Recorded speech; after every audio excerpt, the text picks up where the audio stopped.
Got no mansion, got no yacht. Still, I'm happy with what I've got. She was called the Blonde Blitz on Hollywood's golden age of movie musicals, among them Annie Get Your Gun. At her peak, Betty made 20 movies and $9 million. But when Hollywood was preempted by television in the mid-50s, her career came to an end. She tried TV in Las Vegas. It didn't work. Then came divorce, pills, alcohol, and a suicide attempt. Today, Betty Hutton is back on top and in the limelight. Not in Hollywood's terms, but on her own terms.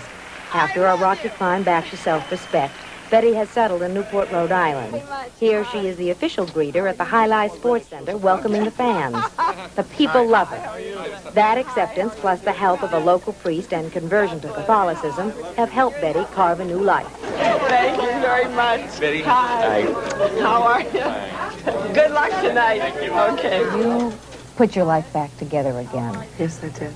With the help of many, many people, though. Father McGuire never lost faith in me, Pat. When I didn't think I could make it, and lots of the people didn't, he said, she will. He had run across a book I had been writing since I was about 9 years old. It was called Backstage You Can Have. And in there was the depth of me that I never was really free to tell people the way I felt about God and about life. And when he read that, he said, Betty, you never show people this side of you.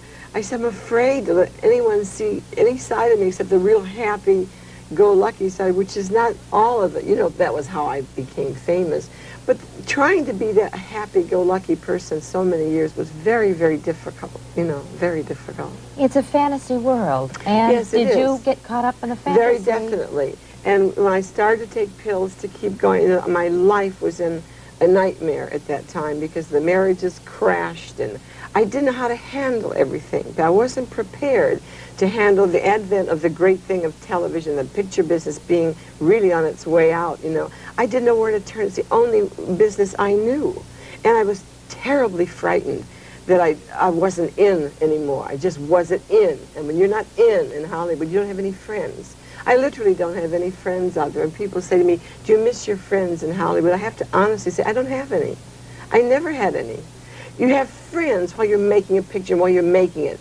But when they say no and the contract's over, even the cops on the gate say hello, hi, Betty, a little differently. There's an edge to everything. I'll never forget that last day on the set.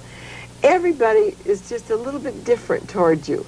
And see, a lot of people can get cold about that. I broke down over it. I couldn't handle it. It hurt me so, you know.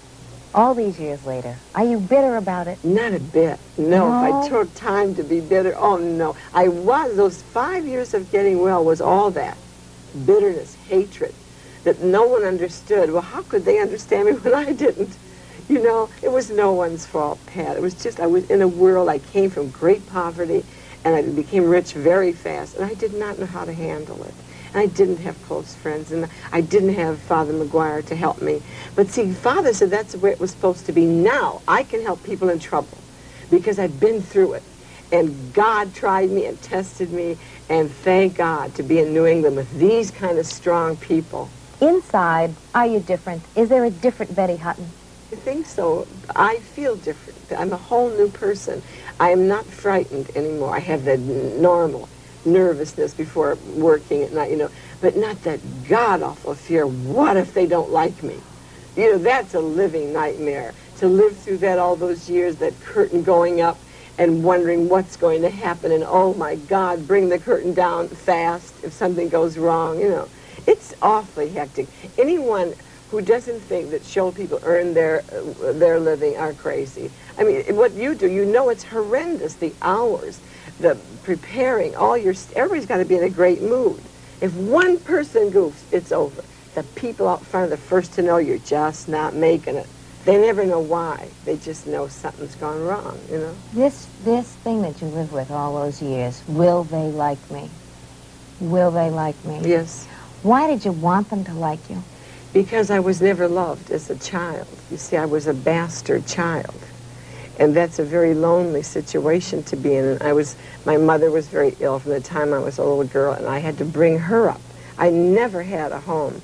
So from the time, my mother was a bootlegger, so from the time I was 3, I was singing and dancing and taking care of my mother. Nobody took care of us. They were always hauling me before a judge, going to take me away from my mother, and I'd fight, you know, to stay with her, and that was my life. So what did I have to find? I had to find mass acceptance. It wasn't just acceptance, mass acceptance. That's what performers demand and need, because somewhere in their background, they didn't get it. That's why you are a performer. You need to hear this so loud. Applause, applause. Yeah, and then it's over. And then what? You know, if you don't have God, which I didn't, where do you turn? So every night was empty for me. When it was over, I said to my mother, what's wrong? Why am I so miserable when that curtain comes down? And my mother didn't know, I didn't know. Marriage would fix it. Children, nothing fixed it. I think the hardest thing is that you cannot you can't have a family. You should never be married and have a family in that mad town. It doesn't work. My children suffered. They were jealous of me. And the marriages, it's very difficult to be married to someone who is a superstar. You know, it's really hard for the kids. They're not like the other kids. And no matter how hard you try and make that work, and most mothers, you know, that they don't work. Their kids just don't come out right. How many marriages did you have? 4. 4? Yeah. Mm-hmm. Each one worse than the one before because I didn't know what I was doing. But I was trying, you know, but that's a world I really don't understand.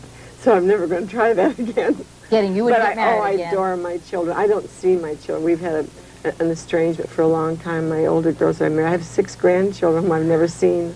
And that breaks my heart. I'd love to see them, you know, maybe someday. Tomorrow we'll bring you the second and concluding part of Pat Collins' interview with Betty Hutton. Coming up, the news, Dr. Tim Johnson on herpes, John Coleman's weather forecast, and the feel-so-good jazz musician Chuck Mangione.